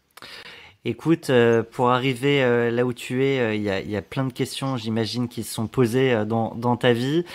Pour arriver à la tête de Ledger également, du coup, je te propose une question du fondateur de Ledger, qui est Eric Archevêque, et justement, il a une question. Vous avez un message. Salut Pascal, c'est Eric. Comme tu le sais, j'ai été au début le CEO de l'entreprise de 2015 à 2019. Et lorsqu'on a discuté de la passation de cette lourde tâche, on a évoqué ensemble l'impact que cela pourrait avoir sur ta vie perso et si tu étais prêt à franchir le pas, parce que c'était une décision non neutre, Maintenant, ça fait un peu plus d'1 an que tu diriges l'entreprise, et donc j'aurais voulu savoir comment tu vis cette nouvelle charge. Est-ce que ça a changé ta vie personnelle au jour le jour? Comment tu te sens? Et donc j'aurais voulu avoir ton retour là-dessus. Ouais, c'est une super question d'Eric. Je voulais déjà dire que c'est un plaisir de travailler avec Eric tous les jours. Je l'ai eu au téléphone avant-hier. C'est vraiment extraordinaire et donc je suis ravi qu'il soit dans ce podcast et qu'il me pose cette question parce qu'en plus je sais que pour lui c'est des choses qui sont importantes et Eric et moi on s'est toujours entendu sur le fait que arriver à trouver un bon équilibre et finalement arriver à être heureux c'était hyper important dans le travail, parce que si tu es déséquilibré, à la fin, tu travailles probablement moins bien. Et donc, et probablement que moi, j'ai peut-être cette sagesse aujourd'hui que j'avais pas quand j'avais 30 ans. Hein, donc, faut pas, pour des gens qui écoutent et qui sont pas encore sur ce type de pensée, c'est OK, parce que quand tu as 25 ans, 30 ans, parfois, tu penses différemment et il faut passer soi-même ces étapes. Mais à la fin, quand même, la recherche du bonheur, elle est importante et surtout, voilà, arriver à trouver cet équilibre qui fait que tu construis pas un business pour dire ta vie personnelle. Ça c'est bon pour personne finalement quoi. Et écoute, le fait est que ça s'est très bien passé. Maintenant effectivement que je suis CEO de Ledger, et c'est vrai que CEO c'est la première fois que je suis CEO d'une entreprise de la taille de Ledger. Et ça se passe super bien pour plein de raisons, parce que déjà, dans ma vie, en règle générale, ça se passe bien. Je suis heureux là où je suis, je fais ce que je veux, ce que j'avais envie de faire. Et j'ai une super équipe. Je pense qu'on a réussi à faire quelque chose d'extraordinaire chez Ledger. C'est que j'ai une très bonne équipe. Moi, étant très feignant, j'ai besoin de toute façon de gens extraordinaires pour pouvoir faire tout le travail que je sais pas faire. Et puis en plus, je suis très limité sur plein de choses. Donc, j'ai eu la chance de construire une équipe extraordinaire. On dit souvent qu'il y a deux types d'entrepreneurs, ceux qui aiment construire, inventer, et puis ceux qui aiment gérer. Tu te situerais plutôt dans cette deuxième case où il y a quand même de fait cette volonté de continuer de créer aussi? Non, moi je pense que je suis dans la case intermédiaire en fait. Je pense que il y a, j'ai fait pas mal de choses en parallèle de Ledger. J'ai fait aussi une autre société qui s'appelle Kaiko, qui est une des sociétés leaders dans la data financière dans le monde de la crypto, hein, et aujourd'hui elle est dirigée par Ambre Soubiran. C'était super ça d'ailleurs parce qu'en 2017 en fait j'avais d'un côté Kaiko qui commençait à bien marcher, Ledger qui était en train d'exploser, et donc j'avais un problème parce que Kaiko c'était mon entreprise, mais Ledger ça paraissait être une aventure extraordinaire avec un scale magnifique. Et j'ai eu de la chance de tomber sur Ambre. Enfin, je connaissais Ambre déjà, et j'ai eu de la chance qu'on soit mis d'accord et qu'elle ait bien voulu reprendre le flambeau. Donc, et aujourd'hui, Kaiko cartonne. Donc, je pense que je sais faire un peu de tout. Je sais faire de la création, je sais faire de la gestion. Mais en fait, là où je suis le meilleur, sans doute, et là où je préfère me concentrer. D'ailleurs, il faut toujours se concentrer. Ce sur quoi on est le meilleur en fait. Moi c'est le scale, et dans le scale en fait tu as un mix des deux. Il faut toujours créer dans le scale, donc c'est pas de la gestion, le scale, c'est pas, on n'est pas encore dans la phase gestionnaire. Probablement que la phase gestionnaire m'intéresse moins, mais en tout cas moi ce qui m'intéresse c'est la phase de scale. Ça c'est super passionnant. Je me permets de t'interrompre avec ma casquette entrepreneur, et donc forcément on est nombreux à comprendre ce que ça veut dire scale. On a beaucoup d'anglicismes et parfois on se moque des anglicismes entre nous, donc on se slash. J'explique juste que scale, ça veut dire en gros le passage à l'échelle quand on est en français. Et c'est pas pour me moquer de toi, parce que je sais que tu es complètement bilingue et que tu parles souvent, la plupart du temps, le business en anglais. Mais parfois, j'essaie de traduire certains des termes pour pouvoir toucher une audience plus large. D'ailleurs, tout à l'heure, quand il parlait du CV, il a dit son résumé. Tout à l'heure pour Ian Rogers. Oui, non, mais Pascal, il a un profil très international. Il dit qu'il est autodidacte, mais effectivement, c'est modestement. Mais en fait, il a une vraie formation sur des groupes internationaux. Quand je disais que je le croisais dans l'avion Paris-San Francisco, c'était pas un jeu de mots, c'était vrai. Il passe sa vie dans des groupes qui ont été, Kelku qui a été racheté par des Anglais, par des Américains, par Yahoo, et puis évidemment Criteo qui a été introduit en bourse aux États-Unis. Donc c'est des profils très très internationaux qui sont dans les équipes de Ledger emmenés par Pascal. Avant d'enchaîner, Olivier, je m'interrogeais aussi sur cette double casquette. Tu as aussi été invest, Pascal. Est-ce que c'est plus facile d'être entrepreneur quand on a été invest, et à l'inverse, est-ce que c'est plus facile d'être invest quand on a également été entrepreneur? C'est plus facile d'être entrepreneur quand tu as été invest. Moi j'ai eu la chance de faire ce que j'appelle un stage, mais j'étais entrepreneur à résidence chez Index Venture, donc qui est un peu la Rolls des investisseurs européens. Et ça, c'était extraordinaire. J'ai été aussi venture partner chez Mosaic Venture et j'ai bossé avec Toby Koppel et Simon Levin, notamment, qui, moi, je pense, sont deux des meilleurs investisseurs européens, enfin, en tout cas, qui ont un track record assez extraordinaire. Donc, j'ai eu la chance d'apprendre avec eux, et ce qui fait que ça, c'était quelque chose en Criteo que je connaissais moins bien, tu vois, typiquement, l'investissement, comment positionner une boîte, comment lever, comment faire un deck de levée, etc. Et donc, j'ai eu la chance d'apprendre avec eux en faisant semblant d'être un investisseur moi-même, mais en réalité, bon, je suis au mieux un business angel, quoi. Mais je suis pas vraiment un investisseur. Par contre, ce qui est sûr, c'est que en tant que CEO Ledger, je suis plus fort parce que j'ai vu ce côté-là, l'autre côté du miroir. Et donc, je comprends mieux les logiques d'investissement et les logiques de fonds. Et ça c'est vrai. Maintenant, je me considère pas comme un vrai investisseur parce que je pense que c'est un vrai métier. Et que moi, j'ai toujours préféré finalement rester du côté de l'entrepreneur. Et l'entrepreneur, il y a des côtés qui sont beaucoup plus gratifiants qu'investisseur. Mais par contre, c'est sûr que quand tu fais semblant d'être investisseur, il y avait un truc qui me dérangeait vachement, c'est que on trouve à ce moment-là que j'étais une rockstar qu'entrepreneur. Les vrais rockstars, c'est les investisseurs, et ça, bon, c'est pas normal, je pense. Ce qui est vrai, je rebondis juste en une seconde, mais ce qui est vrai, c'est qu'aux États-Unis, on a des investisseurs qui sont quand même identifiés comme des rockstars, qui ont écrit des bouquins, qui sont parfois un peu des gourous et qui ont créé des fonds d'investissement. Bon, aussi parce que dans certains cas, on n'est pas dans la même échelle, donc ils ont gagné beaucoup plus d'argent. Et beaucoup plus, probablement, des grands investisseurs ont été aussi des entrepreneurs à succès. On a parlé à un moment donné de la mafia PayPal il y a quelques années, et ensuite ça se reproduit, ça va dans LinkedIn, Twitter, Tesla, etc.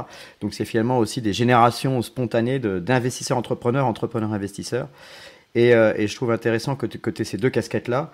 Moi aussi, assez modestement, je joue un petit peu sur ces deux tableaux à titre perso, mais il est vrai qu'il y a aussi maintenant des fonds d'investissement comme par exemple Daphne ou Isaïe, qui sont des fonds, c'est pas les seuls, qu'on appelle des fonds d'entrepreneurs, donc qui agrègent en quelque sorte les business angels pour leur proposer d'investir leur argent en leur nom. Après ce petit commentaire sur l'écosystème, sauf si tu veux ajouter quelque chose, Pascal, on arrive un peu vers la fin de ton émission et on voulait te proposer une carte blanche avant de parler de la rubrique Sista. Donc la carte blanche, c'est... je vais déjà lancer le jingle et puis juste après, tu auras finalement ce que Thomas appelle un mini TEDx, c'est-à-dire que tu te prends une minute ou deux où tu peux mettre en avant un projet que tu as aimé ou une personnalité que tu apprécies, que ce soit une start-up, une association ou une idée ou quelqu'un. Vraiment, c'est le principe de la carte blanche, c'est écrit dessus, donc tu fais ce que tu veux. Et c'est une façon de porter un coup de projecteur sur quelque chose d'autre. Carte blanche pour 40 nuances de Next. Merci pour cette carte blanche. Je pensais dire complètement autre chose que ce que je vais dire là, parce qu'on a vraiment couvert en fait beaucoup de choses au cours de cette interview, et c'est probablement mon meilleur podcast en fait. Puis j'en ai fait, j'ai fait les podcasts américains, etc. Donc, mais blague mise à part, c'était vraiment un super podcast et j'ai adoré les questions, Merci. le rythme. Ouais. Et donc vraiment super. Et donc du coup, j'ai failli me retrouver sec en carte blanche, mais en fait non. Peut-être la chose sur laquelle je voudrais insister, parce qu'on en a un peu parlé, c'est créer des géants de la technologie européenne. Et je pense que ça, c'est super important. Et je crois que pour ça, il y a un niveau d'ambition en fait qui manque probablement aujourd'hui à la France, à l'Europe et autres. Je dis pas que tout le monde fait mal, bien sûr qu'il y a des gens qui font des choses extraordinaires. Hein, c'est pas mon but n'est pas de critiquer, mais mon but c'est de dire que en fait tout est possible et que souvent en fait j'ai remarqué qu'en France et en Europe on s'auto-limitait à faire des choses extraordinaires en se disant que finalement c'était pas possible, que les Américains étaient plus forts, les Chinois ils avaient un plus grand marché intérieur, etc. Et qu'à la fin c'était normal d'être toujours un peu dernier de la classe. Et moi je pense que mon message et ma carte blanche c'est de dire que je crois qu'il faut changer le niveau d'ambition complètement. Et en tout cas avoir des très hautes ambitions, et donc c'est-à-dire bien choisir ses business, avoir un niveau d'exécution extraordinaire et beaucoup de résilience. C'est les trois les 3 clés du succès. Et en tout cas, je pense que c'est ça qu'il faudrait viser, c'est arriver à changer notre niveau d'ambition. Moi, je parle à trop de gens en France et en Europe qui ont des niveaux d'ambition trop bas par rapport aux enjeux qui sont les nôtres aujourd'hui, et notamment en sortie de crise. Je pense qu'il faut changer complètement notre niveau d'ambition pour créer des super technologies et des grands groupes technologiques mondiaux. Je pense que ça va être important pour le futur. Je rebondis juste là-dessus. Est-ce que le problème, c'est pas aussi que la plupart des boîtes se revendent trop vite en France particulièrement? Si tu te revends à un prix X, ça veut dire que tu n'avais pas l'ambition d'aller à un prix Y. Et ça veut probablement dire aussi que ton business est mal positionné parce que finalement, tu es le plus petit. J'ai même entendu dernièrement un deal qui s'est fait où finalement celui qui était racheté était probablement plus gros que le racheteur, mais c'est que le racheteur étant américain, on s'est soumis à la loi du marché, mais tout ça, c'est des choses qu'on a en tête. Moi, quand on a fait Critéo, par exemple, que j'ai voulu aller aux États-Unis, je suis allé voir des entrepreneurs géniaux français, hein, des mecs qui avaient fait le web avant et qui m'avaient dit surtout ne va pas aux États-Unis, tu vas te planter parce que les Français, on ne sait pas réussir aux États-Unis. On a prouvé avec Critéo qu'on avait très bien su réussir aux États-Unis, il n'y a pas de problème. C'était effectivement plus dur peut-être que pénétrer d'autres marchés, mais n'empêche qu'on a réussi que, en fait, bon, on n'a pas écouté ce qu'on nous a dit avec Jean-Baptiste Rudel à l'époque, et nous, on était peut-être fous, on était peut-être trop ambitieux, mais pas trop ambitieux parce que finalement, ensuite, on a mis l'exécution au niveau de notre ambition.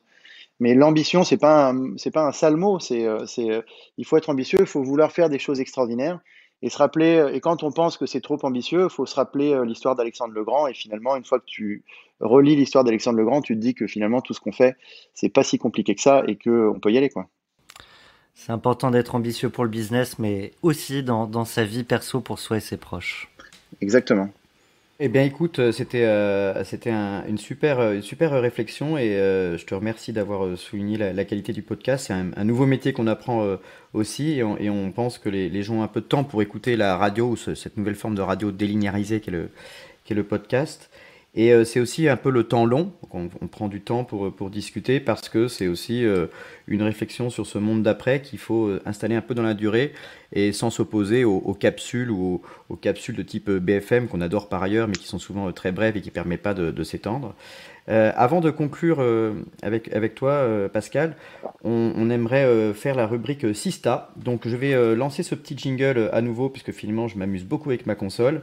Et j'expliquerai en 1 seconde ce que c'est pour te laisser à nouveau la parole avant la fin de l'émission.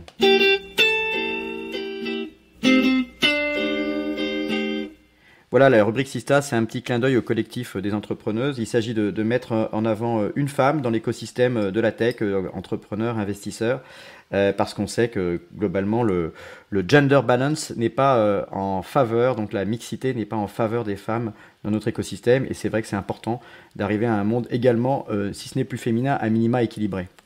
Tu as choisi, je crois, Pascal, de révéler, s'il en était besoin, Marie Eklund. Est-ce que tu peux nous dire pourquoi ? Ouais, bien sûr, parce que Marie, elle est super.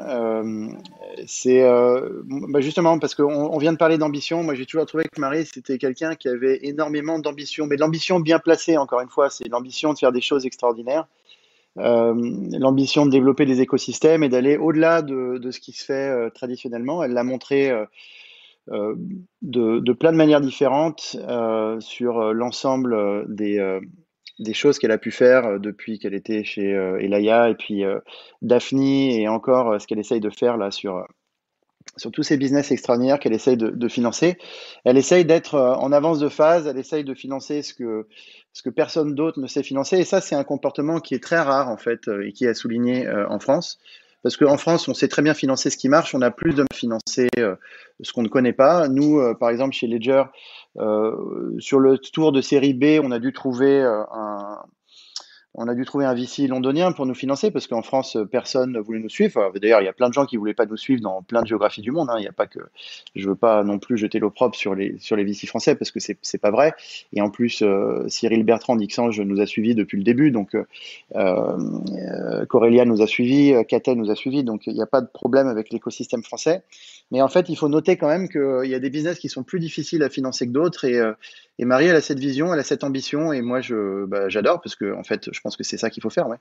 Écoute, merci Pascal d'avoir mis la lumière et le projecteur sur Marie Eklund, et je partage son enthousiasme sur sa personnalité. J'ai été coprésident de France Digital avec elle, donc je la connais bien et je trouve que c'est une personnalité géniale.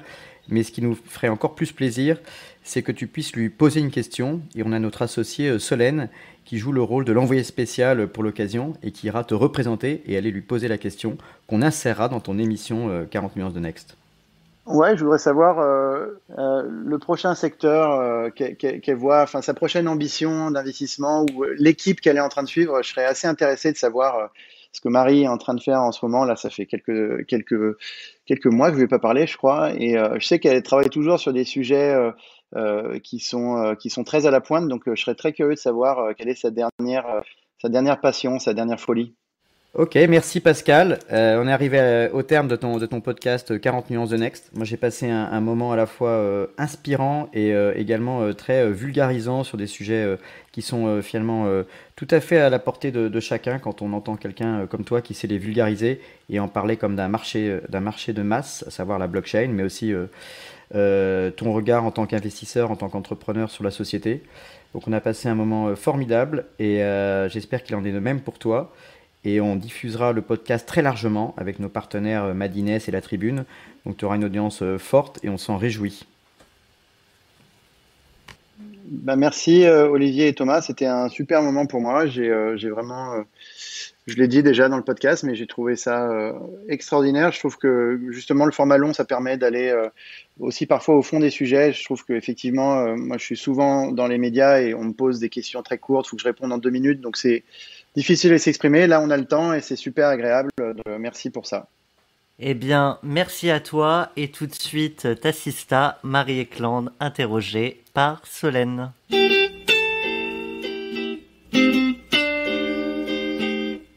Aujourd'hui, je pars à la rencontre de Marie Eklund. Marie, bonjour. Bonjour. Alors Marie, tu es la cofondatrice du fonds d'investissement Daphni. Tu es aussi cofondatrice de France Digital, que tu as d'ailleurs vice-présidée avec Olivier Mathieu, qui te passe le bonjour. Et tu es le choix... Je lui retransférerai. Et tu es le choix Sista de Pascal Gauthier. Ce qu'on ne savait pas et ce qu'on ne sait pas encore, et c'est un scoop pour 40 nuances de Next, tu te lances dans une nouvelle aventure qui s'appelle 2050. Comme tu le sais, Marie, dans chaque épisode de 40 nuances de Next, l'invité pose une question à sa Sista. Et Pascal, quand il nous a parlé de toi, il t'a décrit comme une femme ambitieuse, bien placée, qui est toujours en avance de phase, qui détecte les bonnes tendances. Et du coup, il était curieux de savoir quelles équipes, quels projets, quel secteur tu allais accompagner, ou tout simplement, quelle était ta prochaine folie.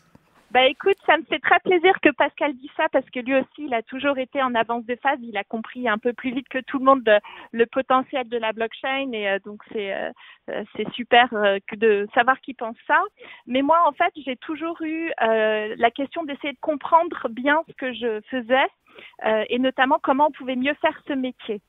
Et du coup, c'est ça qui a fait quand j'ai financé Criteo et que j'ai vu finalement le potentiel et ce qu'il fallait faire pour essayer de développer un champion international, mais aussi les freins auxquels nos startups étaient confrontées. C'est pour ça que j'avais monté France Digital avec tous les autres cofondateurs. Mais là, en montant France Digital, j'avais compris la puissance des écosystèmes parce que ce que France Digital a réussi à faire, personne individuellement n'aurait réussi à mettre les startups, à donner une voix aux startups de la même manière. Et j'ai aussi compris les problèmes de l'industrie du capital risque et j'ai essayé d'appliquer finalement cette transition numérique au capital risque avec Daphni. Et chez Daphni, ce que j'ai appris et ce qui fait que 2050 est l'aboutissement finalement de toute cette action, c'est que les entrepreneurs qui sont portés par des sujets qui sont plus grands qu'eux, souvent ils sont beaucoup plus ambitieux, beaucoup plus résilients et ils s'attaquent à des industries qui sont des industries stratégiques et donc très difficiles à faire bouger. Et qu'aujourd'hui, on est face à une nouvelle donne au niveau environnemental, au niveau social et qui fait qu'on Je pense qu'il y a une opportunité majeure à faire transitionner ces industries, mais pour y arriver, je pense qu'il faut revenir à ce que j'ai compris sur France Digital, c'est-à-dire passer par des écosystèmes et construire un peu par filière ou par industrie ou par écosystème des entreprises qui soient capables de s'aligner, c'est-à-dire d'aligner leur propre intérêt économique avec celui de la société et celui de la planète et de devenir les prochains rôle modèles, quoi. Eh bien, on a hâte de découvrir ces prochains rôles modèles. Marie, avant de se projeter en 2050, je te propose qu'on regarde tout ce qui se passe en ce moment et on aurait aimé savoir comment se portent globalement tes participations dans cette tempête.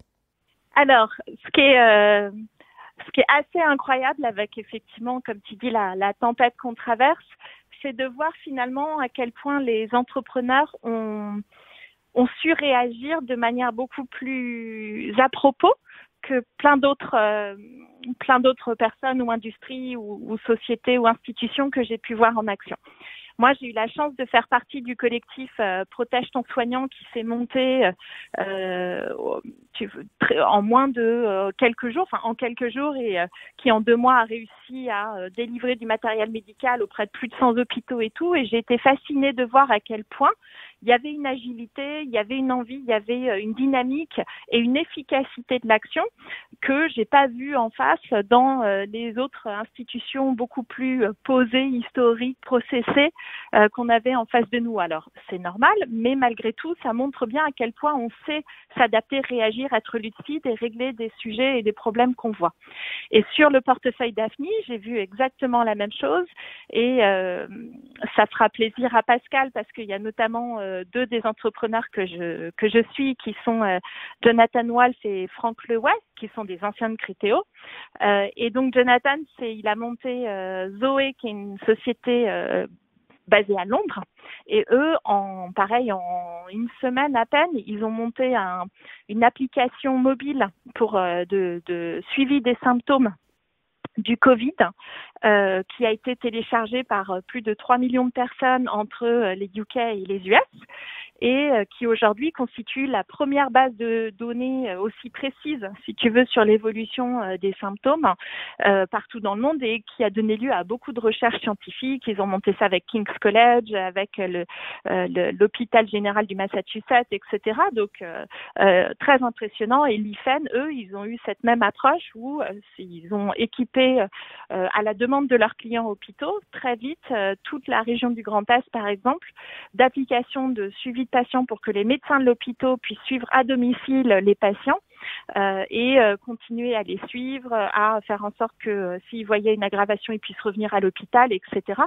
Et donc cette agilité de très vite voir qu'il y avait un sujet, de proposer des solutions, c'est toujours super impressionnant de voir ça et de voir aussi sur le reste du portefeuille comment tu réalises, comment t'es lucide en fait face aux changements que ça implique en termes de stratégie, en termes de changer ta roadmap. Je sais que Shine, tu sais, qui est une banque pour les indépendants, super vite, ils se sont dit il faut qu'on les aide à passer la crise. Ils ont sorti un kit pour les démarches administratives, etc. Donc c'est vraiment ça qui m'a marqué, moi.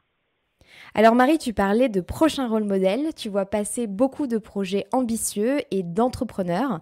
Si toi, tu avais un choix Sista à faire, ce serait qui et pourquoi ? Alors écoute, il y en a plein, hein, c'est toujours dur de choisir, mais je dirais Rachel Delacour qui a monté BIM Analytics historiquement, qui a été revendu à Zendesk et qui est une entrepreneuse qui est vraiment remarquable à la fois dans son ambition, dans son exécution, puis dans son drive.